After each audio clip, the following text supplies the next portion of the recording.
This is exciting. I really enjoy knowing where someone is coming from.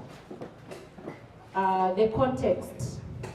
Ukielewa context ya mtu unaweza kumuelewa much better. Sindio? Those people who are in business, when you understand the context of your clients, you can really click. Sindio?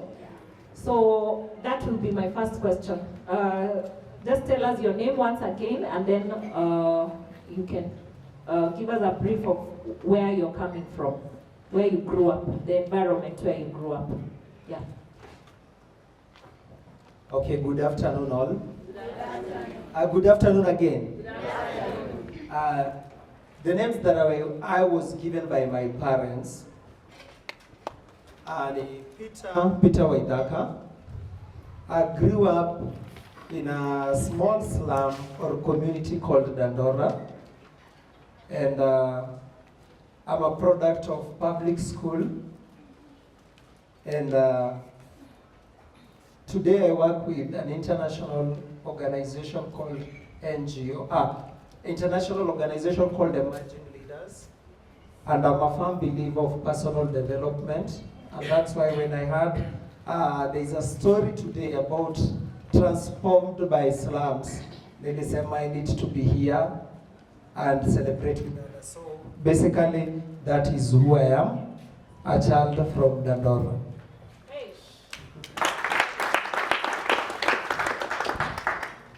Good afternoon. Good afternoon. I'm Jamboni.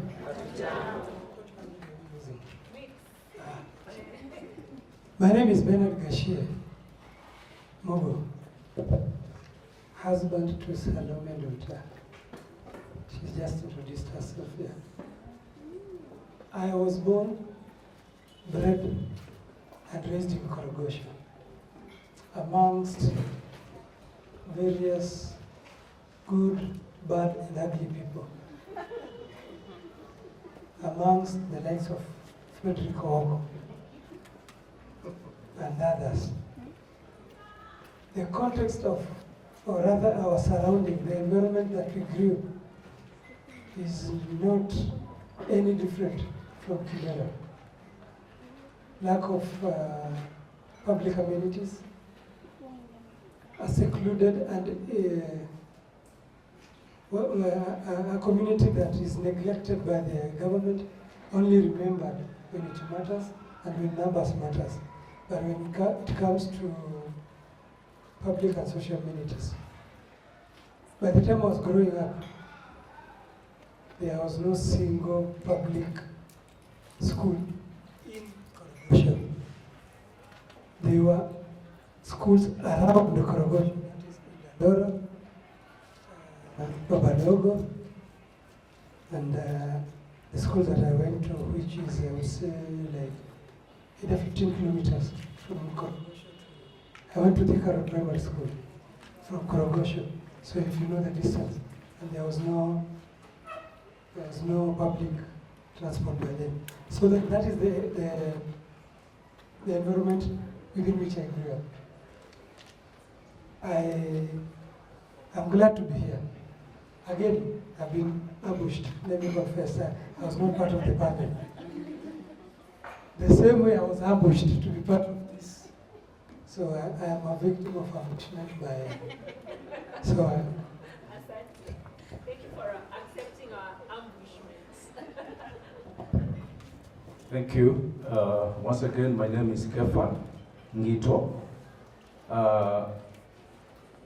I've also been ambushed, but in a good way, because when you're ambushed by your own family, it's not an ambush. So I'm happy to be here, I'm comfortable. I came here with a friend. He's actually the one who really pushed me. Let's go, Benard, let's go. Felix, it's a long time friend. He's here with us. So he's also raised in Kibra. I'm raised in Kibra. And it's interesting speaking about this now, because the Kibra of now is very different from the Kibra back in the day. Toothbrush mentioned that He knew me in 2004. This is very true. More than 20 years ago, I think. We were young people, just like some of you here, and we were trying to find our left hand from our right hand. And you can imagine, in 2004, Kibra, a slum, on the map of Kenya, it's a forest. It's not a settlement. There's no idea that people live in Kibra. They have nothing to do with services. There's no water, is stolen, electricity is stolen, garbage is dealt with the way you can deal with anything. So things were bad, we were criminalized already. Just to say I am from Kibra was to invite the police and to invite other people. The ladies would be keeping their bags very far away by now because there was that stigma associated with coming from Kibra. So it took a lot of progress, a lot of change for us to even discover our own self-esteem and identity. And that's why, as much as we have done a lot to, put Kibra on the map, we have done a lot to help our younger siblings to come up. Our hands were held, so I'm happy to see Toothbrush. I can see Benard over there. I've seen Githui. So we know each other. We've come from very, very far. And it's a very, very nice thing to be here. Thank you for inviting me to this panel. I'm sure I will not lack words. Thank you. Okay, good afternoon. Good afternoon once again. Tulisema, we were saying with the people a bit earlier, we had agreed. When someone says good afternoon, like you surprise them with a big good afternoon. Like mpaka if they were just saying it on autopilot, wanachangamka. Sawa, let's try. Good afternoon. Good afternoon. Yeah, good afternoon once again. Good afternoon. Thank you very much. My name is Joyce Wachira. I am from Kibera, born and raised in Line Saba Ward. Na just maybe to nasikia mtu anasema maybe penye ametoka and what we've been doing. So I was born, I'm born 90. I am married to one husband and I have 3 kids. I have 2 girls and 1 boy. And it is a gift to be a mother and even work in my community. I would like to thank God because of this far. I'm a friend of Nelly from way back, since church days, Sunday school days. And I used to go to Sitam Valley Road, where I got an opportunity to go to school through the sponsorship. And that's why I believe in raising a generation, young women and men that get exposure and opportunities to be educated and decide and have value for their lives. Being born in Laisaba, I was raised most of the years I was raised by my grandmother before I went to St. Nicholas, which is a charitable children institution, it's a CCI, and even being raised in that institution enabled me to have resilience in life and know that you just have to do it. You don't have a choice, especially when you're coming from the slums, because we were many of us, some rescued from the streets, others from vulnerable families, and I just believed in myself and I said I have to do what I've got to do in the opportunity, because when nilikuwa rescued to go to the boarding school, not many of us got the privilege. So I took advantage of the opportunity and really did my best. And I thank God, because even being in this panelist is proof that there's nothing that is impossible with God. In 2019, before COVID, we had an event which is a leadership contest. It was Mr. and Miss Kibera, hosted by Amani Kibera. I can see Ben, heshima sana kwake, and Mr. Toothbrush is the one that alikuwa anatusaidia na mambo na cut-off. And like they said, I was not that confident. It's like you have a story that you'd like to tell and you don't know how to tell it. So through Amani Kibera, we got an opportunity through the leadership contest where we got skills, we were talked to, we were inspired, and through that, after getting the Miss Kibera, actually, when we were contesting, I was there. I think by that time, I was the oldest kwa hiyo nani, kwa hiyo to the contestants, I was the oldest and also mimi ndo nilikuwa na mwili sana. Unajua utashangaa huyu Miss Kibera mbona ako na kilo hivi, you know, because perception ya contestants, you have to have a certain body, si ndio? But for me, I was really inspired, and akina Ben, Swaki, and any other person that was coming to mentor us, they really showed us that it is beyond the runway. It is more of the leadership and becoming the better version of yourself, and also leading your community. So that is the only place I got the opportunity, and my leadership ilikuwa ni kama niliongezewa mafuta na bidii. And after that, now I founded the Beyond the Scars, which is a community-based organization, because every person goes through a scar, be it a woman, a man, a boy, or a girl. There is a scar that you have gone through in life, and that name just means that despite what you have gone through in life, you can thrive and become a star. We empower women, girls, and boys, and also the youth. We have different activities. We collaborate with grassroots organizations. I can see Ushirika that is represented here by Githui. I can see the coffee ministry represented by Gomez, and any other person, Kina Benoko, that have really been instrumental to ensure that we capitalize with the skills and knowledge that we have to impact our community. Thank you. Thank you so much. Makofi kwako. Asante. Hamjambo. Hamjambo tena. Hatujambo. Mko poa? Wanafunzi hi. Welcome. Kwa majina naitwa Florence Keya. Ninatoka Majengo. Mimi ni mzaliwa wa kitongoji kimoja kinaitwa Majengo. Majengo is also an oldest slum in Nairobi, and it was known for so many things.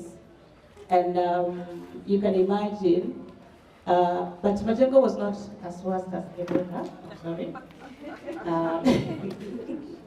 Walikuwa baya.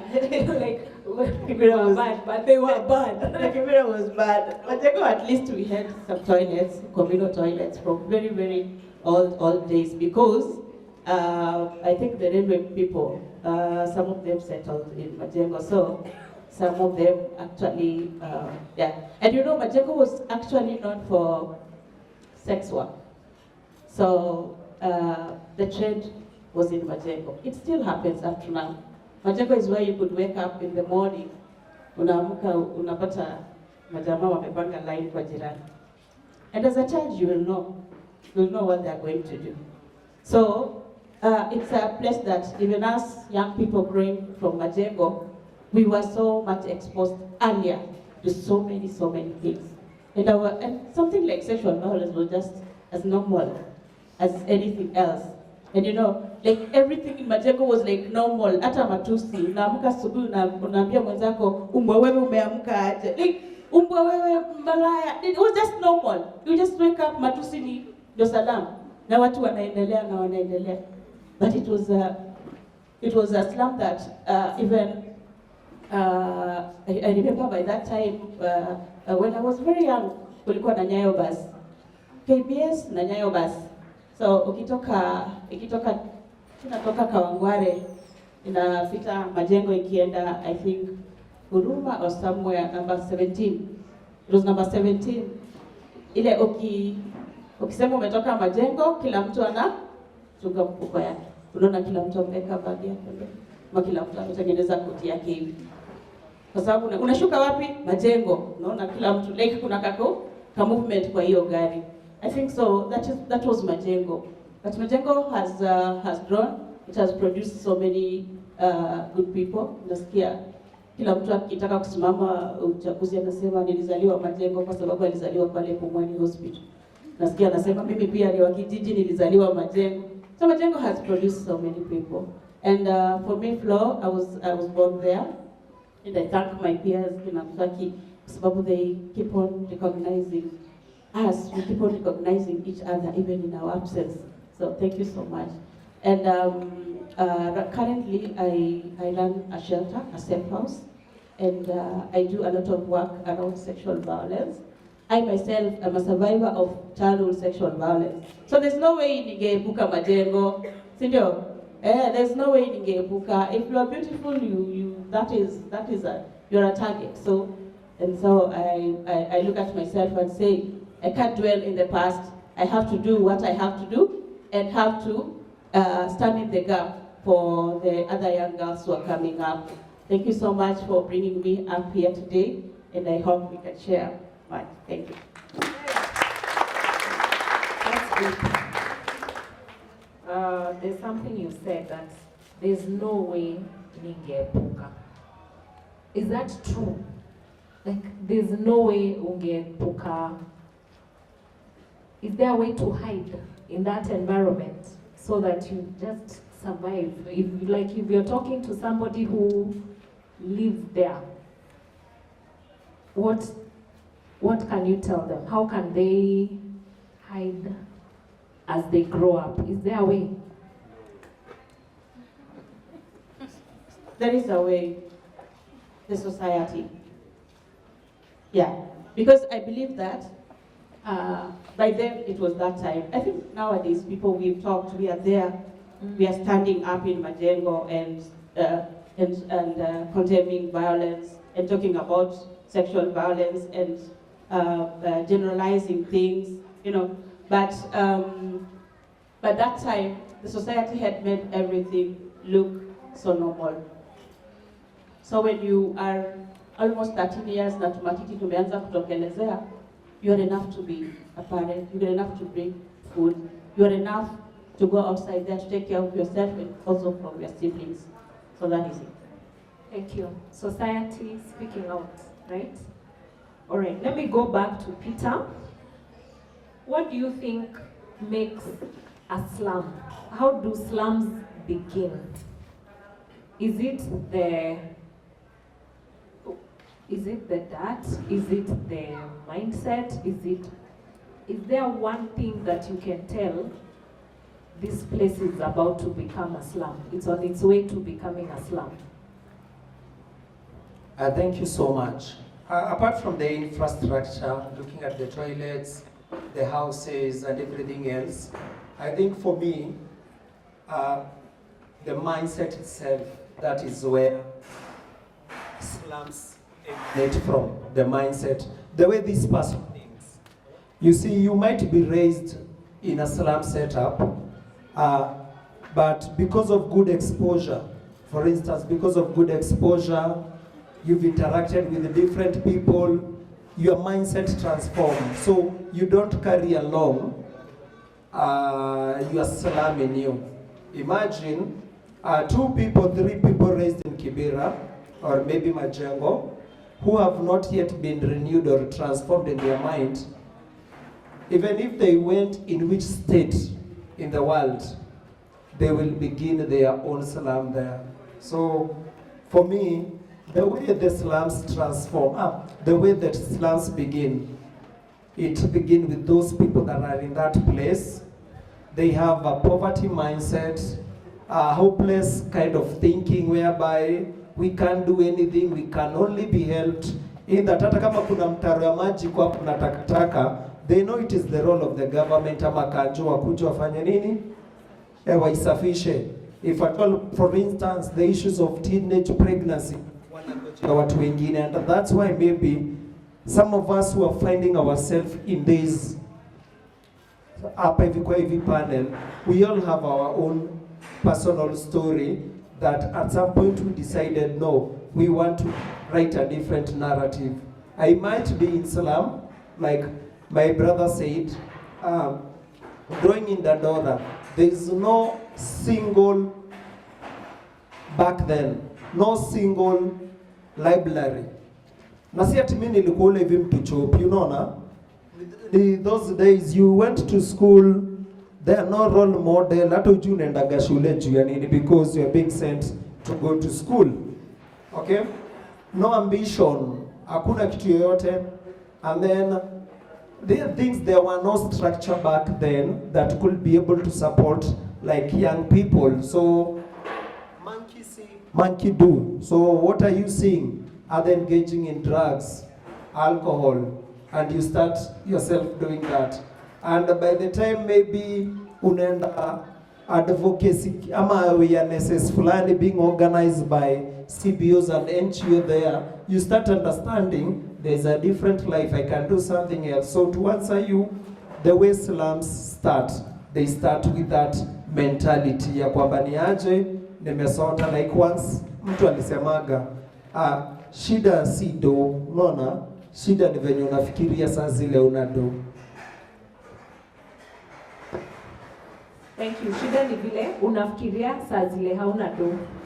Okay, that's to think about. Benard, a question for you. If you think about the time span that, for example, Kibra or Koch has been a slum, it's enough time, like watu huko wakishikana na their representatives in government were, if they put their mind to it, slums can at least be cleaned up and some development can happen. Why do they remain that way? You every now and then you'll see people taking food, you'll maybe see a development project there, but the slum just remains, it persists. What makes a slum to persist? No pressure to you. If there's any, if you want to also answer, you can just alert me and answer.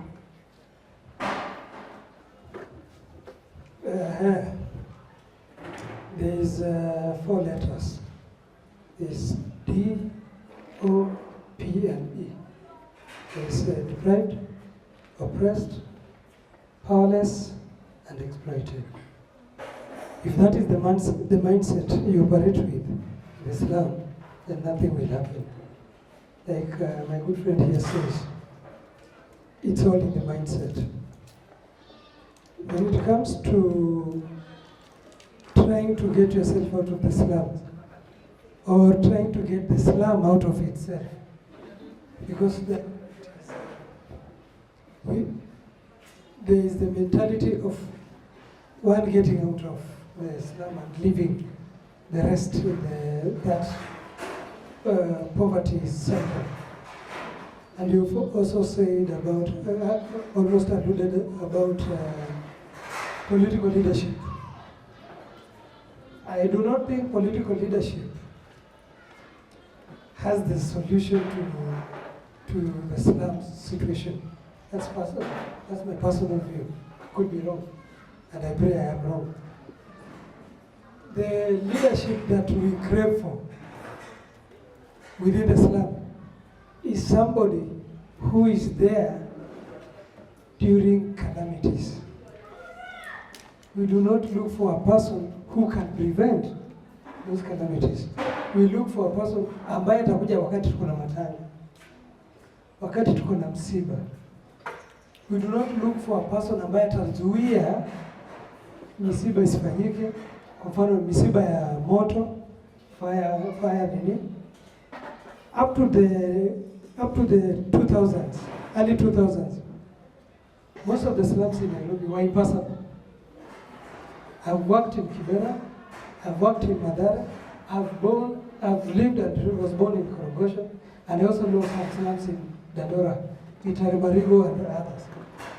In case of fire, it was, we would say, wacha hizo nyumba zichomeke kwanza, ndio tupate barabara.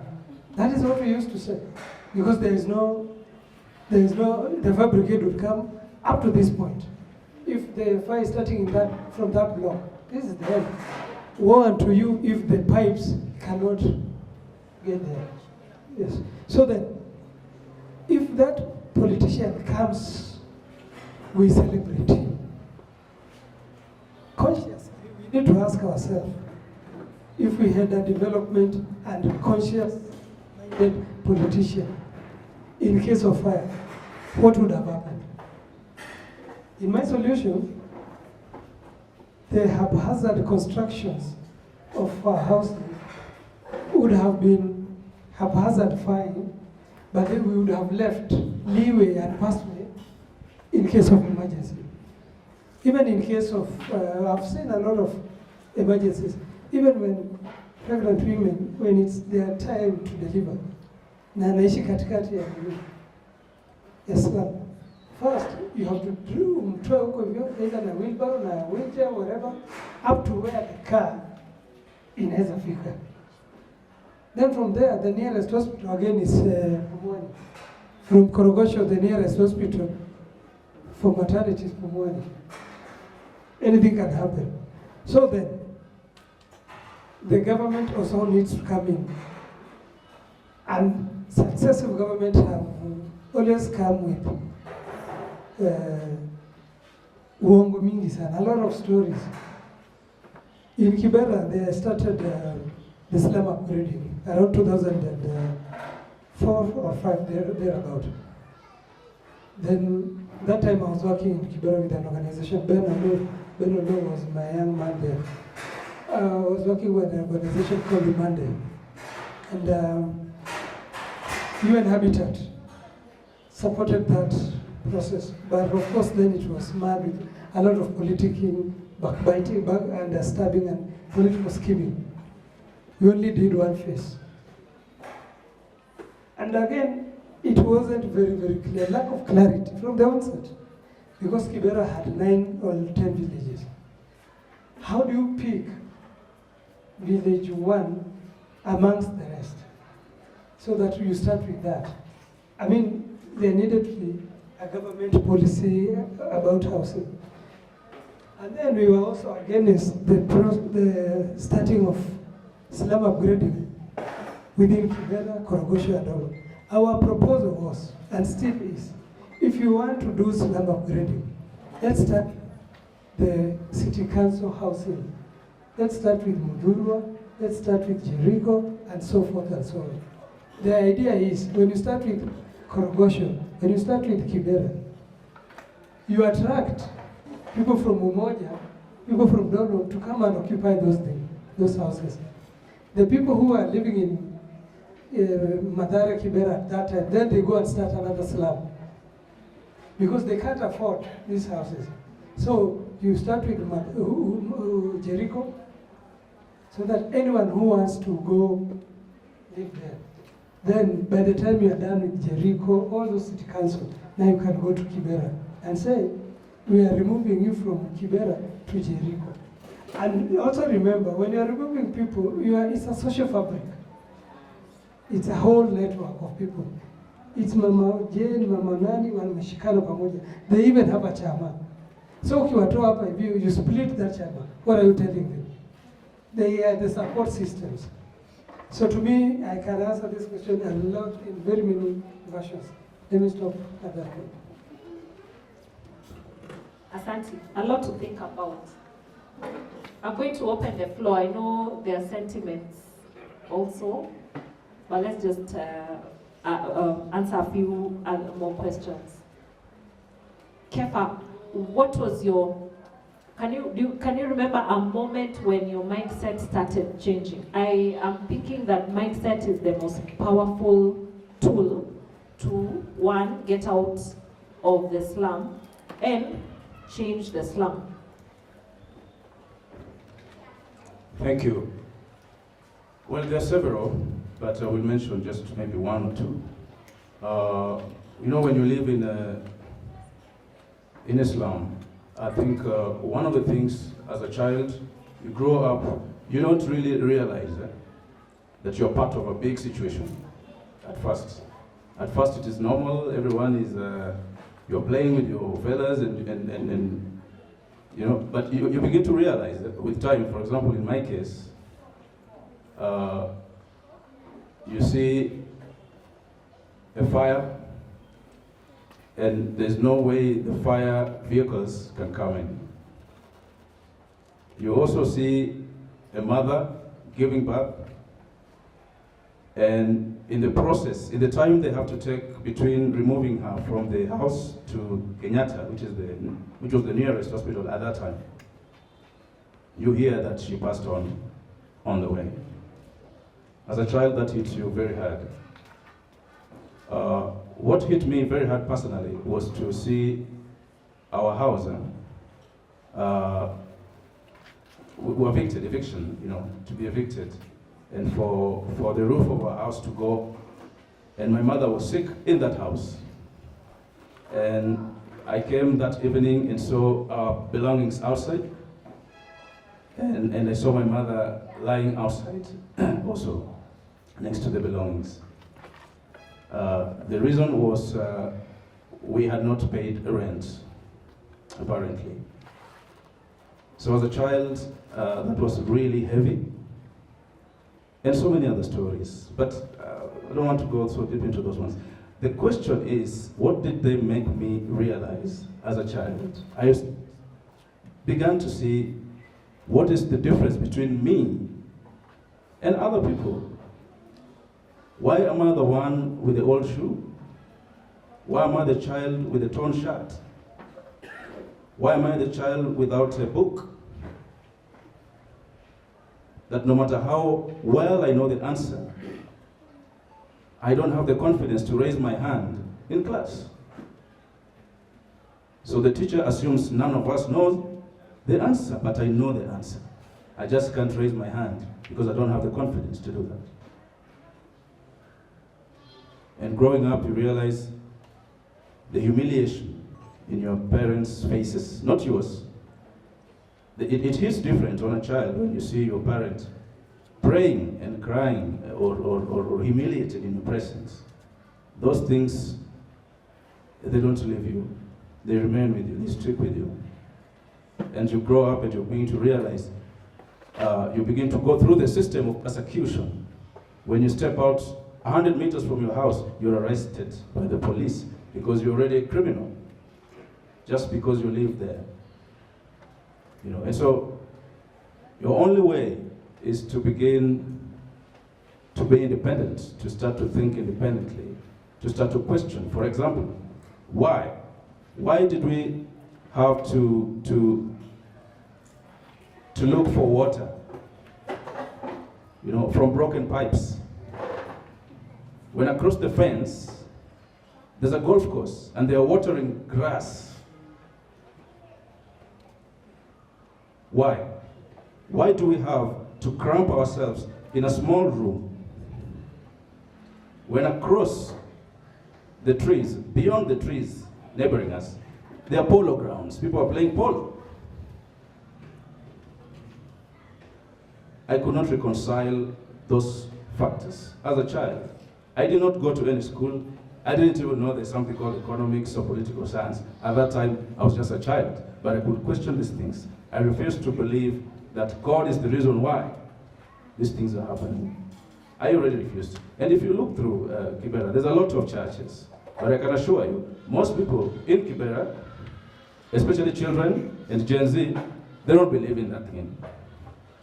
They don't believe in those churches because how do you tell us that God is responsible for this? And the question my brother answered earlier about why the slum, I just wanted to throw in a word or two. We cannot take entire responsibility of the slum or for the slum. Government is also responsible.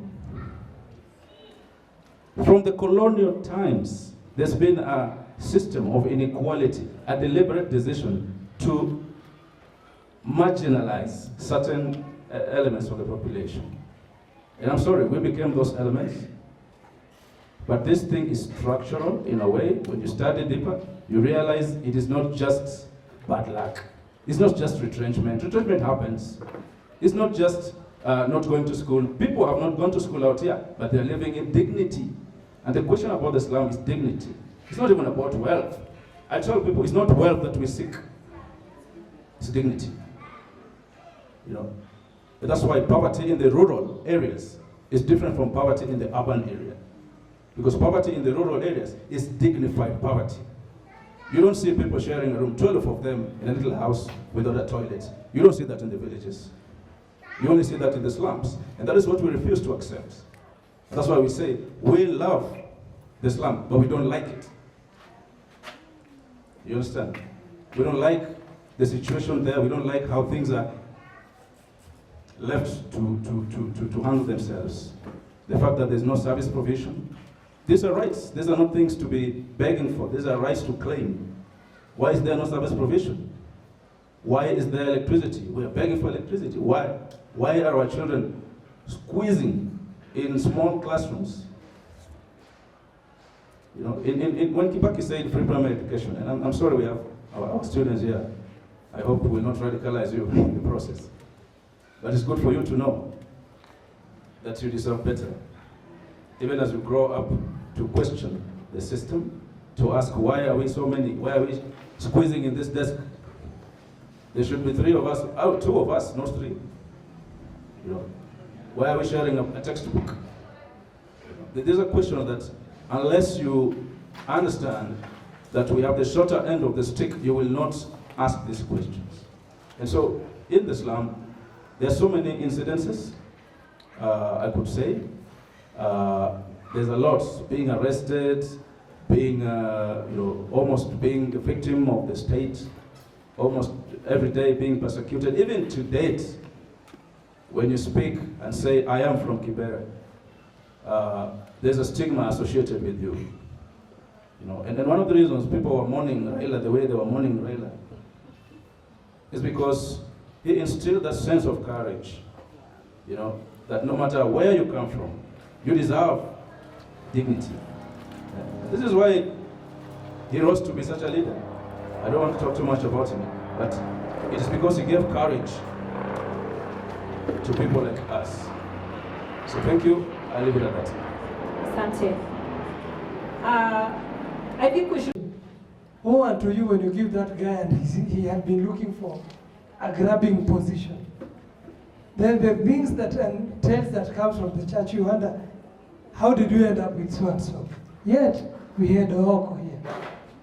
So the issue we look, the things we look for in leadership within the slum make us go wrong.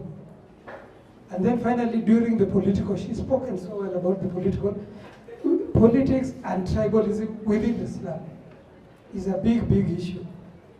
We need to, civic education is not enough for that.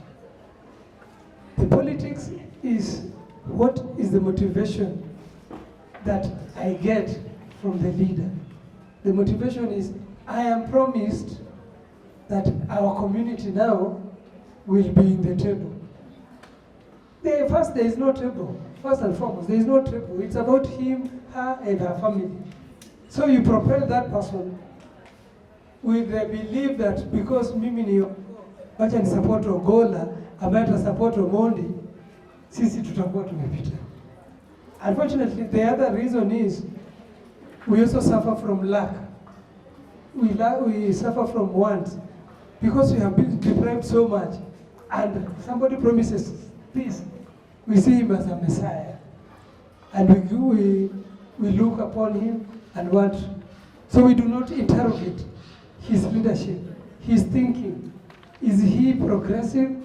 Is he thinking? Is he propelling us to the next level? Or it's just about the facade, about him and all the grandiose here? Thank you. Before Kepha goes, I will ask you to give a closing, just a word of encouragement of how someone can elevate from one level to another. Some people here started in their slums, but they're not, but they still want to elevate. So just that idea of elevating in a few words. So we go to Kepha.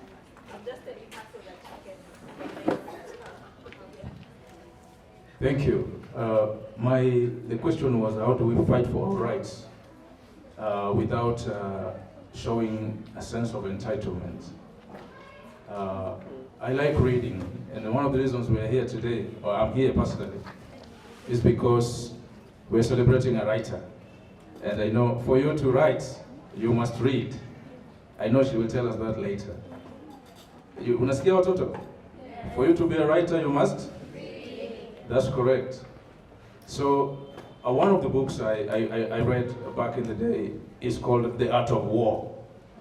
I like reading books like that because we were in war.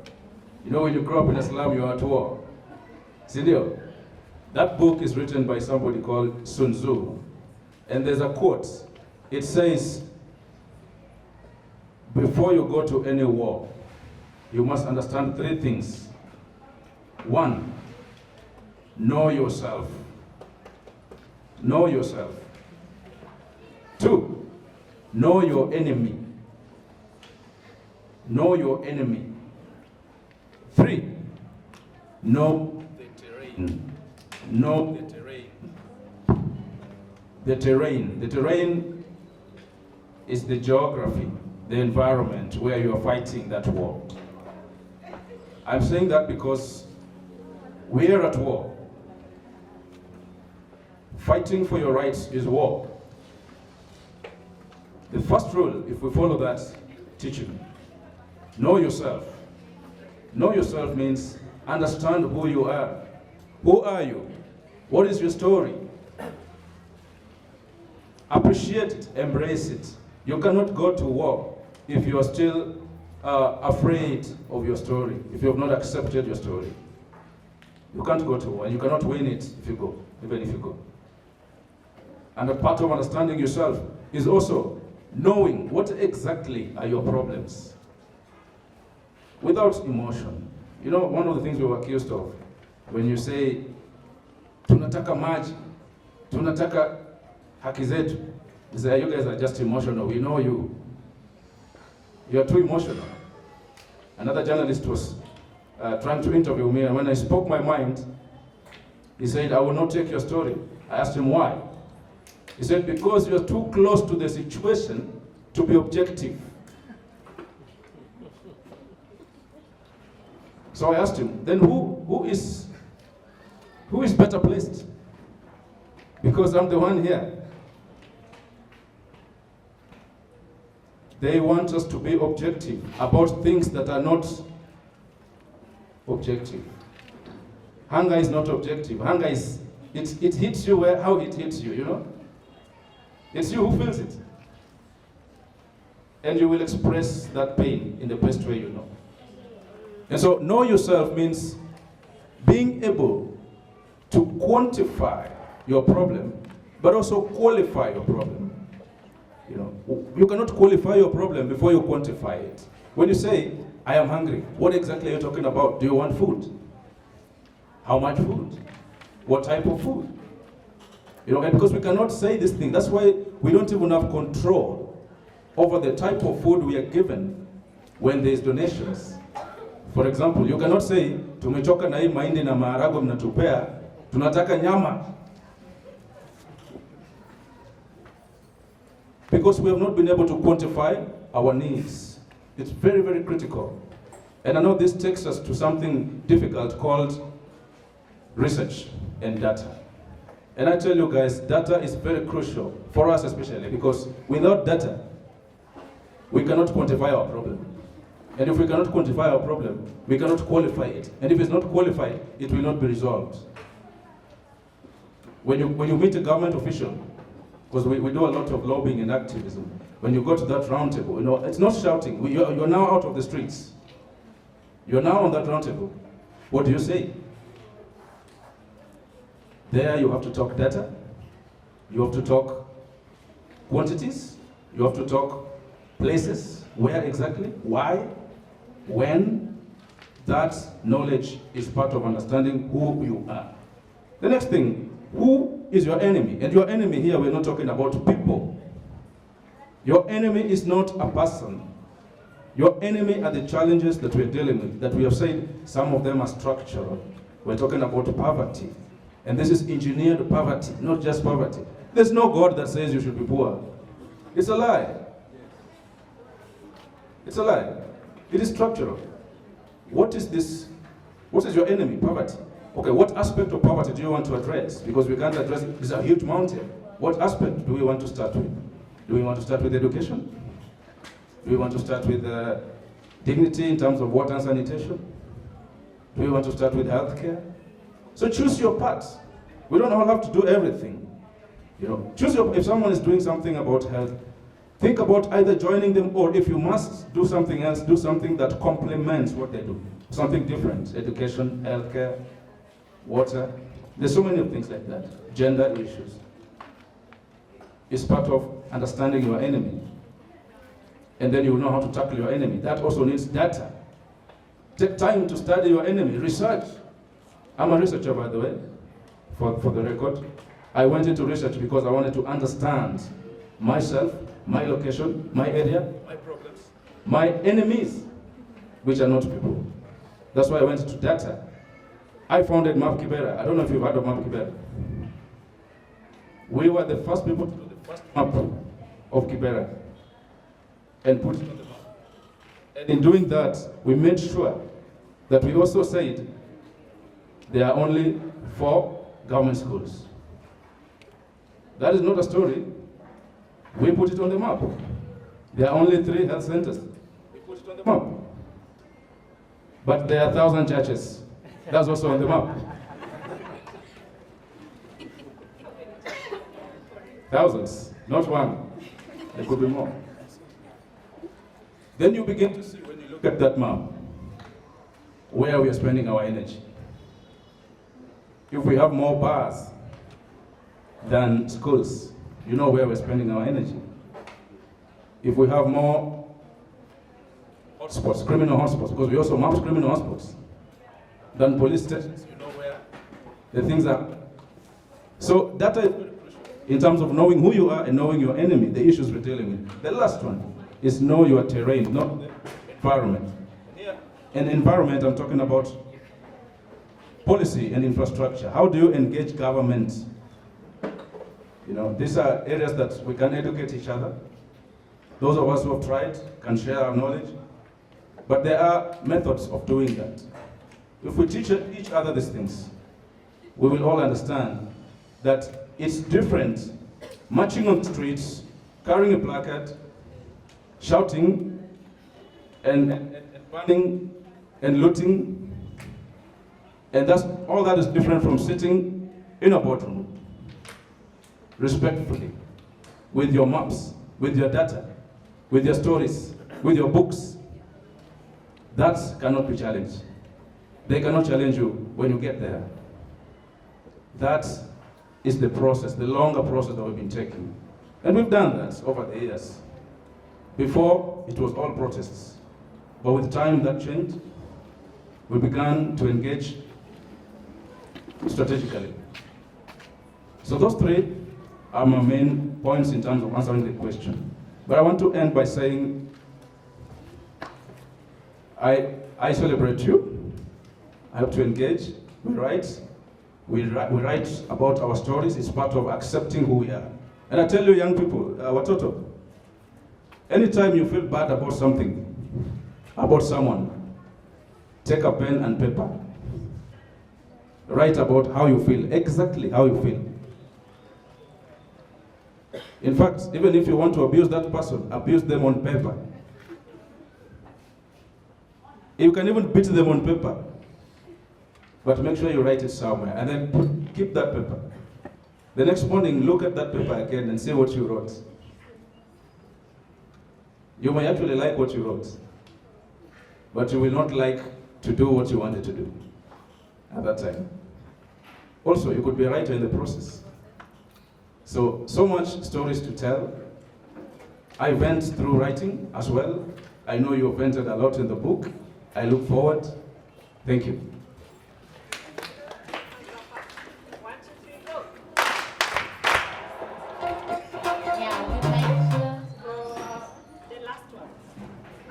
Okay, that is powerful from Kepha. It's hard to speak after a great speaker has spoken. But in my closing remarks, I would like to say, first and foremost is to appreciate Nelly. Nelly has done an amazing job. And when you see someone uniting people in such a space, that is a powerhouse. So I'm looking forward to reading the book personally. I told a friend of mine I've been invited to the first launch, and it's Ngito book launch. Yeah, so it is beautiful that a girl that I've seen grow, a friend from childhood, writing a book and inviting me to a launch, that is special to me. And it shows that there is nothing that is impossible when you believe in yourself. So my dear has asked me, like, what do you do moving forward and how do you accelerate yourself to the top coming from the slums? It's just, first and foremost, having some self-identity. The reason most of the young girls and boys in our community, and even the community itself, sometimes we are in denial. We don't believe that we can rise beyond what we've been through. The perception of the poverty mentality. Like, you know, when you look poor, when you act poor, you will get donations and you will get support. But even when you look at the NGO world or in the community space right now, most people are not funded because of their vulnerability, rather because of their uniqueness and what they bring to the table. So we have to stop the poverty mentality, one. Two, we also have to have an intentional decision to self-believe. Sometimes people don't have to believe in you, but when you believe in yourself, you take milestones one step at a time and you will reach your destination. Another thing is for parents, especially the parents that are here, you have to be an intentional parent. You see, us that are doing interventions in the community, sometimes the parents, either you're a single mom or you're a single dad, or even the both parents, you have the mentality that the community is taking care of your children. So mnatuachilia. So you have to have intentional parenting, know where your child is, what they are doing, and also support them. Some have dreams, they have the passion, they have talent, but as parents we do not support them. So I will urge all of us that we should be intentional in our parenting and also support our children when they are having challenges. Some of them do not even feel safe space at home because of the violence that they go through, either emotional, physical, or even psychosocial violence. So see how you are able to create a safe space for your child at the house level, because charity begins at home. When the child is healthy, when their minds are healthy, when they come out in the community, they are able to be more productive. And another thing, the last thing I would say is, look for powerful partnership or meaningful partnership and collaborations. I believe Nelly has come this far because she has had great parents. I see her mom, her dad, that has been always there to support her, her husband, and the entire family. You need to look for people that genuinely support you and love you and correct you with love when you're not on the right. Otherwise, if you're doing it alone, you will not do much. You can do it, yes, but will not do much. But when you're having a support system, we have, like here in the slums, a lot of organizations like Kepha has said, we are doing the same thing. Sometimes mpaka unashindwa hii intervention hata ASID sasa, there are areas they have been supported with sanitary towels mpaka sasa ziko tu, and then there are other areas that are more marginalized, they do not have the resources. So see how you are able to capitalize on the existing programs, and where there is lack, see how we are able to strengthen our different programs and work together for meaningful and powerful results in our communities. And lastly is just to say thank you. Thank you, lastly, thank you for all the partners. We are also, I would like to say a special thanks. I know Shefko is here and they are really doing a great work. One person that I really admire is Kennedy Odede, because he has demystified the version of being a small slum boy to greatness, and see how he is even holding us as grassroots organizations, as young people. See akina Ben, what they are doing, the Amani Kibera, Ndowi Mswafi, they always support us, and if they didn't hold our hands, hata tungekuwa these spaces. Being here with great people that have been here for the longest time is evident that the poverty mentality and the slum mentality is personal. So you also have to be intentional with yourself and go forward and thrive. And together, we are transformed by the slums, and let's prove it and live it. Thank you.